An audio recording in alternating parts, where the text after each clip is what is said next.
Now I'm just going to pull in my tension and it'll hold. But the nice thing about this knot is I can pull one side and it should come undone. There we go. Let's pull our tension back. Let's release the tension. When I was 14 years old, we were moving to another house, and this is the first and only knot my dad ever taught me. I saw him take half a rope and go around with his fingers and create a girth hitch. And then this is what he did with the other side. He took the ends and threaded them through and then tightened everything down. And to keep it secure, he took the end, he tied an overhand knot and just pulled it tight. Now, seeing this setup so many years ago, I've actually used it a lot when I'm tying down a load in the back of my truck. Let me show you. If I want to do just a quick anchor, I'll go through my shackle and then I'll do that same girth hitch right here. I'll take the end and I'll thread it through. Pull it tight. Now just like that.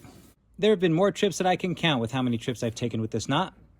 And here's the beauty. If this thing spills, watch what happens. And then if this continues to collapse down on itself, both sides just tighten down and it does not come undone. It'll be just fine. Now with all that in mind, sometimes I'll do the same thing to pull a line tight. So here's what I'll do. I'll take my standing end, I'll pull in that girth hitch, and then I'll grab my rope and I'll run it all the way through. As long as my girth hitch stays together up here, I can take my working end and pull on it tight and watch what happens. I'll tighten everything down. I'll take my spike and go over the top and bring the rope over, twist so I get a loop, and then I'll hook the standing end right through, and now I have my Marlin spike hitch. You never want to pull your Marlin spike towards your body. What I do is take my thumb and I'll cover the end and I'll pull it away out towards the side of me.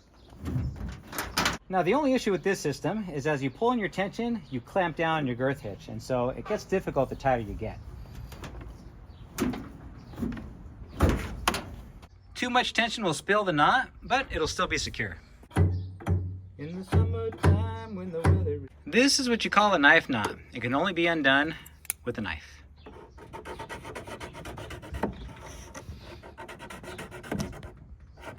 Yes, my knife is dull, but if you'd like to see me buy a knife sharpener, you can visit my shop at awesomeforsale.com and pick yourself up some 1/4" Paramax. It's my favorite cord to tie with, and right now we're offering free shipping. Just use this code on checkout.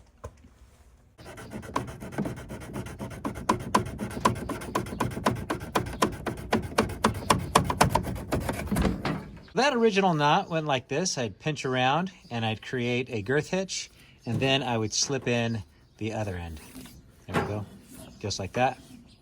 So this new knot also has 2 loops, and we're going to thread our free end through, clamping it down and creating a hitch that we can use. But it's actually twice as good. Let me show you. So here's what you'll do. Take your rope that's coming from your secondary anchor point. I'll pinch and I'll twist once and I'll twist twice. Okay. Now I'm going to take this side and put it on top. And basically you're tying a figure 8. Okay. You can see the figure 8. I'm going to pull this out and I'm going to twist it again. And now I'll take my free end and I'm going to thread it through this upper loop and this lower loop. So here we go, thread and thread. And now all I have to do is tighten this knot as I pull tension on this side. I'll show you again. So pull, okay, there it is. It looks pretty simple, but it does some really cool stuff. Now I'm just going to pull in my tension and it'll hold.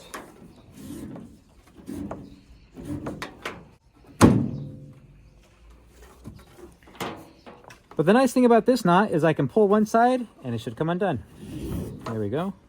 Let's pull our tension back. Let's release the tension. See, once it's pulled along the line, it stays. But if I pull it perpendicular, it comes undone. And I can just undo this and I can take my knot back. I'm going to tie this again using 275 paracord. This cord is rated at half the strength of 550 paracord. It's like paracord's baby brother. You can pick it up at my shop. Imagine you have a nice fire underneath your tiny Dutch oven. I'll pinch my cord with the palm up, and I'm going to twist it towards me as if I'm turning off an ignition. I'll twist it towards me one more time. And with that twist, I'm going to lay it right on top of the cord that's going to my anchor point. You should have something that looks like this. I'll take this cord and thread it through that lower loop. And I'm going to give it the same direction twist I've been doing all along. Now the cord from below is going to thread through that lower loop, and then I'm going to thread it through that upper loop. There we go. And I'm going to pull this tight. So here's my cord that can slide, if you can see it sliding through. And this knot is still a little bit loose, so I'm going to tighten it up. Let's give this a little pull. Or if we want to lower it back down, we just pull it out. And then when we're all done, you just pull the line out and your knot comes back. Maybe I should start spending more time in the wilderness and start a bushcraft channel. What do you think? Here we are at the tiebreaker. Take our rope and we'll twist it towards us once, and then twice, and then lay it over. We'll push this through that window, and we're going to twist this towards us too. Now we're going to take our bitter end here, thread it through the bottom, and then thread it through the top. Okay? Let's get this all tightened up.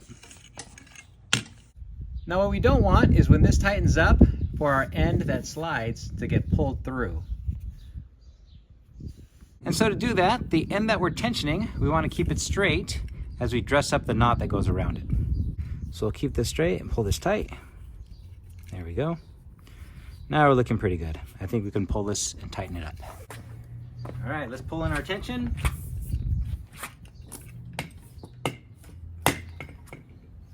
And look, you can see if I want to undo it, I can still pull out the tension. There we go.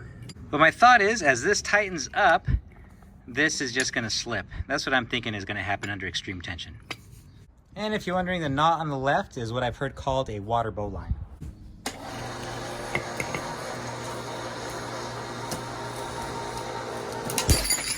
What in the world? Look at this. This totally held. I can actually feel the heat coming off the knot. Our bowline snapped.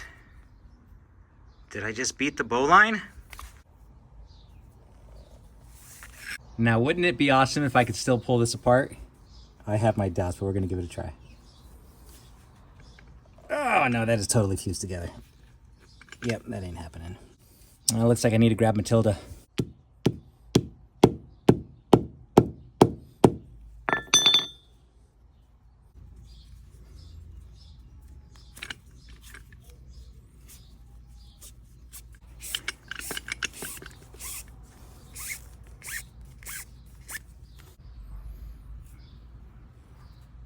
Well, that was fun. Thanks for watching, everybody.